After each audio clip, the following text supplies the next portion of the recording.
Aliás, o senhor até citou Spurgeon, e o senhor sabe que o Spurgeon ele foi bem rígido, sabe? Você até leu um trecho do sermão dele sobre a eleição, que é do começo do ministério do Spurgeon. Mas você sabe que o Spurgeon, ele, por exemplo, ele não jogava John Wesley na fogueira. Não, ele acreditava que Wesley foi pro céu. E Spurgeon, ele é enfático em dizer que o arminianismo é uma crença que uma pessoa pode ter e ser salva. Ele é enfático nisso. Então, assim, isso é muito claro, né?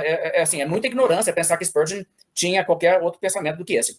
E assim, o pessoal não conhece a história, porque, assim, esse que é o problema, sabe? As pessoas leem uma coisa fora do contexto e, assim, saltam a conclusões que aquilo não justifica. O movimento arminiano que seguiu-se na Holanda, ele foi herético. Ele foi herético. E se você vai, por exemplo, o arminianismo que entrou na Inglaterra, desde a Holanda, alguns eram evangélicos e alguns eram hereges. Os primeiros batistas gerais, por exemplo, entre o Thomas Hughes, ele era um evangélico, um arminiano evangélico, ele era um cristão. Os batistas particulares, os batistas calvinistas, consideravam os batistas gerais seus irmãos. Isso é fato histórico, é documentado. Inclusive, teve um momento em que eles haviam sido presos, que batistas particulares foram lá e pagaram fiança para tirar eles da cadeia, por causa de serem irmãos em Cristo. Os batistas arminianos, entendeu? Agora, os batistas arminianos apostataram. As igrejas batistas arminianas, durante um período de menos de um século, se tornaram uma igreja predominantemente sociniana, né? Seguindo o ensinamento socinio, que negava a divindade de Cristo. E 150 anos depois da sua fundação, ali não tinha mais ninguém que acreditava na Trindade. Então, ou seja, o arminianismo, desde o início, ele teve essa questão de quase todo mundo que entrava no arminianismo era, na verdade, um herege por outros pontos. Pegaram a carona, aproveitaram o bonde.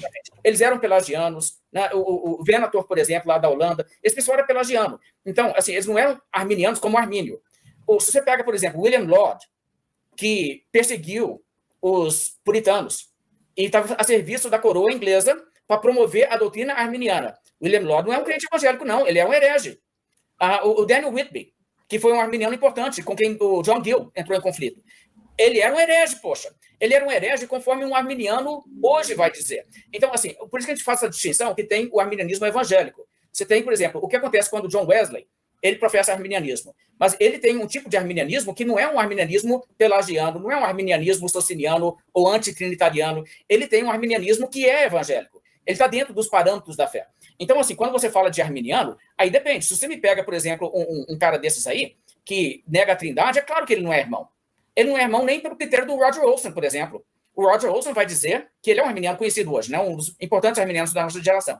Ele vai dizer, existem esses arminianos, por exemplo, ali a igreja que os remonstrantes montaram, aquilo foi um movimento herético. Ele vai afirmar isso.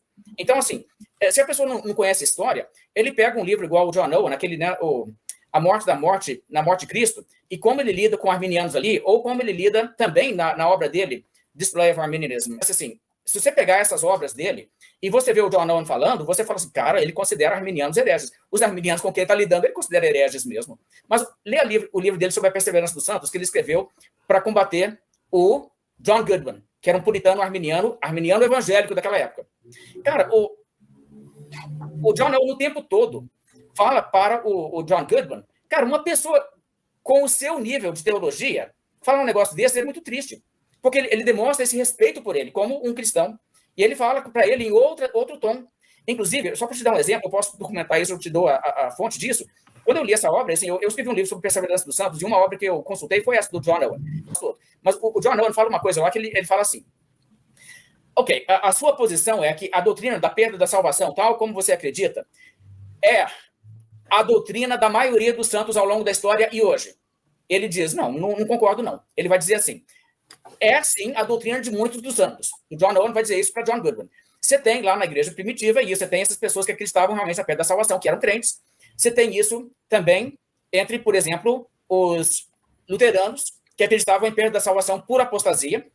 E ele diz, só que hoje eu não acredito que seja uma maioria dos salvos. Agora, olha só que declaração interessantíssima. O John Owen dizendo para o John Goodwin, olha, que nós temos irmãos em Cristo que acreditam nessa doutrina sua da perda da salvação, tem gente assim realmente que é salva, que é nosso irmão que acredita isso. Mas não é a maioria do povo salvo do mundo, da nossa geração, não é não.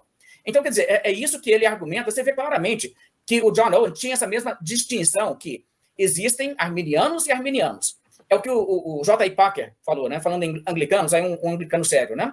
Ele disse, ó, de arminianismo. Você tem um tipo de arminianismo que é racionalista, que diz, não, como o ser humano, não, Deus não pode interferir na vontade dele, como você vai acreditar que a Escritura é infalível? O dedo humano não pode deixar um erro entrar? Entendeu? E aí nega. E esse tipo de arminiano não é evangélico. O arminiano que diz, não, mas assim, o homem, ele tem uma habilidade natural. Gente, isso não é o que Armínio ensinou. Isso é pelágio. Entendeu? O cara pode estar se intitulando arminiano, mas ele é pelagiano, é claro que pelagianismo é heresia. Então, assim, a gente tem que saber o que é com o que nós estamos lidando. Por isso que é importante distinguir. O arminiano evangélico, eu não estou dizendo assim, o cara pertence a uma igreja chamada evangélica. Por exemplo, ele é quadrangular é conhecido como igreja evangélica. E ele diz que ele é arminiano. Ah, então ele é salvo. Não, gente, não estou dizendo isso, não. Eu estou dizendo, o cara adere às doutrinas essenciais que nós consideramos o que são os parâmetros para ser evangélico. Como, por exemplo, a depravação total, a justificação pela fé somente, coisas que o Armínio afirmava, que John Wesley afirmava, e coisas assim, tá, mas ele acredita em eleição condicionada sob fé prevista? Tá, isso eu não vejo nenhuma razão bíblica para dizer isso é heresia. É contra o que a Bíblia ensina? É. A Bíblia não ensina eleição pela fé prevista. Mas a Bíblia não rotula essa doutrina, especificamente, como uma heresia. Ela rotula como heresia a negação da justificação pela fé somente. Isso sim. Então, com que autoridade eu vou chegar e dizer eu não aceito que seja evangélico? Isso aí é fora da tradição de evangélicos da linha reformada, agostiniana, de todas as gerações, de todas. Então, assim, aí a pessoa, eu acho que esse pessoal está realmente correndo risco de mudar os termos da salvação e falar a salvação não é pela fé somente, é pela fé e precisão doutrinária, nesse teologia. E se eles estão realmente fazendo isso, os hereges são eles.